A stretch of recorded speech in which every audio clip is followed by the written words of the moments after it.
Buenos días, soy el doctor Alfonso Boiso y en Noticias en Ciencias número 11, hablemos de células.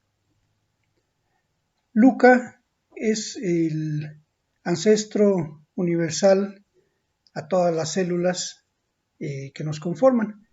Todos los seres vivos actuales, incluidos nosotros, descendemos de un único organismo que vivió hace más de 350 millones de años, al que por sus siglas en inglés se le llama LUCA, el último ancestro común universal. Dentro de los diferentes tipos de células que conocemos, obviamente están las bacterias. A las bacterias generalmente se las consideramos como patógenas. Son organismos microscópicos compuestos de una sola célula que contienen información genética sin un núcleo constituido por membranas. Se pueden multiplicar por sí mismas, pero también pueden utilizar los recursos del hospedero y adueñarse de estos tejidos para desarrollarse. Esto puede dañar los tejidos y enfermar al hospedero. ¿Qué tipos de enfermedades pueden producir? Por ejemplo, la tuberculosis, la sífilis, la enfermedad de Lyme, la faringitis por estreptococos, son enfermedades que causan las bacterias. Pero no todas las bacterias causan enfermedades, por el contrario, actualmente los científicos están aprendiendo mucho sobre cómo algunas especies de bacterias que viven en algunas partes de nuestro cuerpo son benéficas o incluso esenciales para nuestra supervivencia. En nuestro organismo hay partes que son más propensas a infectarse por bacterias que otras, especialmente aquellas que tienen contacto con el medio ambiente u otras personas, por ejemplo la boca, la nariz, los ojos, el revestimiento intestinal, los genitales externos y cualquier herida abierta o alguna incisión quirúrgica. Otro tipo de células que también son muy conocidas por nosotros son los eritrocitos o glóbulos rojos. Estos son células que transportan el oxígeno en nuestra sangre. Son de color rojo porque la proteína que utilizan para ello es la hemoglobina, que contiene un átomo de hierro. Son células tan especializadas que han perdido su núcleo y no tienen mitocondrias. Por lo tanto, no pueden sintetizar proteínas sin llevar a cabo la respiración mitocondrial. Y llevar a cabo la respiración mitocondrial. Esto último tiene bastante sentido, ya que evita que consuman parte del oxígeno que transportan hacia el resto de los tejidos del organismo. Otro tipo muy interesante de células son los fotorreceptores. Estos son neuronas especializadas de la retina encargadas de captar la luz, localizadas en la retina externa de los vertebrados y que realizan la conversión de la luz en impulsos nerviosos que el cerebro transforma en imágenes. Los conos y los bastones son unas células más especializadas son las más especializadas y complejas de nuestro cuerpo. Los conos son responsables de la visión en color y los bastones responsables de la visión en blanco y negro. Todos estos conos y bastones poseen unas proteínas denominadas opsinas, que son los que actúan como sensores a la luz. Los conos en humanos pueden poseer tres tipos distintos de opsinas, sensibles a distintas longitudes de onda y por lo tanto a distintos colores. Por lo tanto, hay tres tipos de conos sensibles a los colores, rojo, verde y azul respectivamente. Los bastones, el otro tipo de fotorreceptor, son células de la retina responsables de la visión en condiciones de baja luminosidad y en blanco y negro. Se concentran en zonas alejadas de la fóvea y son los responsables de la visión escotópica, quiere decir visión a bajos niveles de intensidad luminosa. Estas células no son capaces de percibir colores, a diferencia de los conos, presentan una elevada sensibilidad a la luz, aunque se saturan en condiciones de elevada luminosidad. Los bastones tienen todos la misma opsina, la rodopsina. ¿Qué pasa si los bastones nos fallan? En algunas enfermedades puede suceder que la disminución progresiva de la agudeza visual se deba a la falla en los bastones. Esta dificultad para la percepción de los colores se llama discromatopsia y fotofobia. Posteriormente puede aparecer la ceguera nocturna y pérdida progresiva de la visión central, manteniéndose en principio el campo periférico, pero que acaba también por perderse esa zona de visión en intensidad y en blanco y negro. Otro tipo de células muy interesantes son las células dendríticas. No hay que confundirlas con las dendritas que tienen las neuronas. Las células dendríticas se conocen como células presentadoras profesionales de antígenos. Un antígeno es cualquier sustancia que provoca una respuesta inmunitaria, por ejemplo, contra una proteína de un virus. Las células dendríticas ingieren y degradan los patógenos, pero son particularmente eficaces al presentar los productos descompuestos a otras células del sistema inmunitario en forma de antígenos, pero ninguna lo hace con tanta eficacia como las células dendríticas.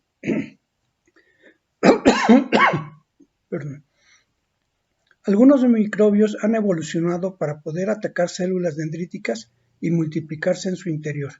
Debido a que las células dendríticas se desplazan entre los tejidos del cuerpo para presentar antígenos, es posible que cualquier sustancia infecciosa que las acompañe se disemine con mayor facilidad por todo el organismo.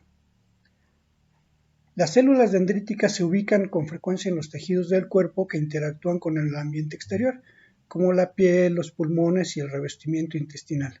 Se desplazan a los ganglios linfáticos y el vaso cuando tienen algún antígeno adecuado para presentar a otras células inmunitarias. Las células de la microglía reciben el nombre de glía todo el tejido del sistema nervioso que no está constituido por neuronas. Las células de la microglía pertenecen a este tejido. Estas pequeñas células son un tipo de macrófagos que residen en el sistema nervioso central. Los macrófagos pertenecen al sistema inmune, tienen capacidad fagocítica y son los principales reguladores de la inflamación y de la respuesta inmune en general. También juegan un papel clave en la reparación de la barrera hematoencefálica. Las células endoteliales, por su parte, son las que forman la capa más interna de los vasos sanguíneos, el endotelio. Las células endoteliales solo tienen una función estructural, ya que son las que están en contacto con la sangre que circula por nuestro cuerpo, son las encargadas de regular el intercambio de sustancias nutritivas y de desechos entre la sangre y los tejidos. Los adipocitos, blancos y marrones o pardos o cafés, como también se les llama, son células que forman nuestro tejido adiposo, también conocido como grasa corporal. Existen, como veíamos, dos tipos de tejido adiposo, el blanco y el marrón, pardo o café, como gusten. Los adipocitos blancos se dedican básicamente a acumular grasa, esto es triglicéridos, como reserva de energía para posibles tiempos de escasez. Sin embargo, hay tejido adiposo blanco situado junto a varios órganos internos, lo cual los protege frente a golpes y, por si fuera poco, también nos aísla del frío. Los adipocitos marrones, pardos o cafés son muy abundantes en los bebés y en niños y se van perdiendo en la medida que uno llega a la edad adulta, aunque se conservan unos pocos en el organismo. No acumulan grasa como mera reserva, sino que la oxidan para poder producir calor y ayudar a la termogénesis de nuestro organismo. Los osteoclastos son otras células bastante curiosas.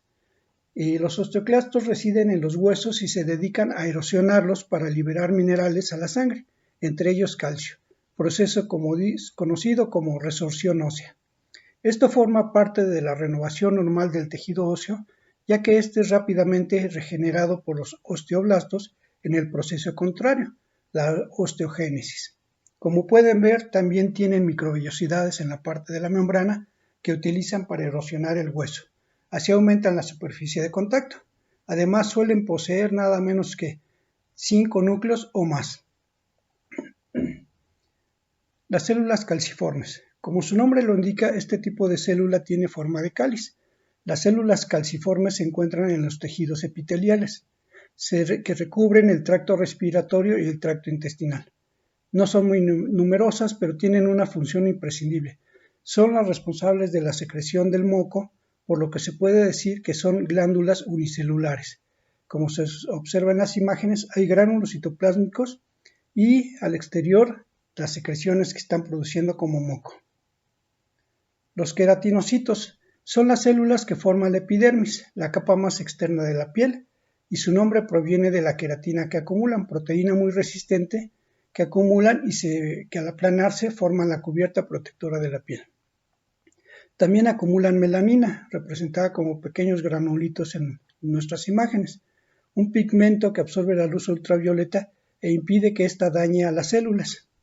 Las imágenes del epidermis que les mostramos son distintos grosores de piel gruesa de la planta del pie en la imagen A, en la B piel gruesa de la planta de la mano, en la D piel del grosor medio de la mano y en C y en E piel fina del labio. En cada caso, la barrita negra indica el grosor del epidermis con sus diferentes estratos. Dentro de los diferentes componentes celulares de la sangre se encuentran los glóbulos blancos. Ahora veremos algunas de las más importantes células especializadas en la defensa inmunitaria. Eosinófilos. Estas células contienen gránulos rellenos de moléculas que eliminan las células en el sistema inmunitario que son marcadas para su destrucción. Ayudan a eliminar las infecciones parasitarias y a resolver la inflamación.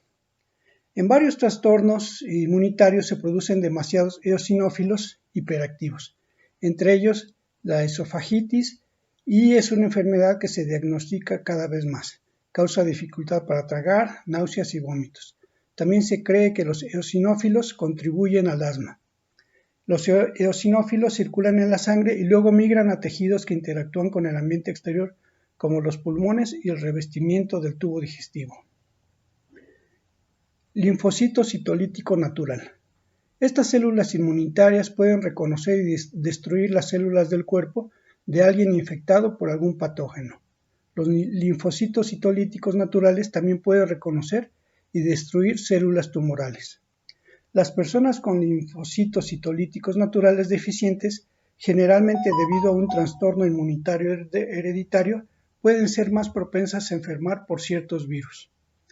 Los linfocitos se localizan en la sangre y se pueden desplazar a otros tejidos para encontrar sus diferentes objetivos. También son conocidos como linfocitos natural killers, o sea, natural killers linfocitos. Los macrófagos. También conocidas como células comilonas, los macrófagos absorben patógenos, células cancerosas y desechos microscópicos, que luego los destruyen, degradan y reciclan utilizando sustancias químicas abrasivas y enzimas para ello. Desafortunadamente, los macrófagos a veces no destruyen los patógenos absorbidos. Estos pueden multiplicarse dentro del macrófago y ocultársele a otras respuestas inmunitarias de nuestro organismo. Los macrófagos también tienen una función importante en el control de la inflamación y cuando funcionan mal influyen negativamente en las enfermedades inflamatorias. Los macrófagos se forman en la médula ósea como monocitos, circulan en el torrente sanguíneo y luego se establecen en otros tejidos del cuerpo. Los macrófagos tienen diferentes nombres según el tipo de tejido en el que se ubiquen. Por ejemplo, se llaman células de microglia en el sistema nervioso central y osteoclastos en los huesos. Los basófilos son células cargadas de gránulos que se liberan ante factores que desencadenan inflamaciones, infecciones y alergias. Los gránulos están llenos de diversas proteínas y sustancias químicas. Una de estas sustancias químicas, la histamina, es especialmente importante para aumentar el flujo sanguíneo durante la respuesta inflamatoria. Las funciones benéficas de los basófilos todavía no son muy claras. Es posible que jueguen un papel en el control de parásitos e insectos vectores de enfermedades. En algunas personas, una sustancia que sería inofensiva en otras circunstancias, como el polen de los árboles o del cacahuate, puede hacer que los basófilos liberen sustancias químicas y proteínas y causen síntomas alérgicos. Cuando las alergias son graves, los basófilos contribuyen a la inflamación, provocando el cierre de vías respiratorias y baja la presión arterial. Esto es una afección potencialmente mortal conocida como anafilaxia o shock anafiláctico. En la mayoría de las personas, los basófilos representan menos del 1% de las células inmunitarias de la sangre. En contraste, los mastocitos, otro tipo de células inmunitarias que desempeñan una función importante en las respuestas alérgicas, se ubican en todos los tejidos del cuerpo. Los mastocitos son células que liberan gránulos llenos de sustancias químicas que causan inflamación como la histamina.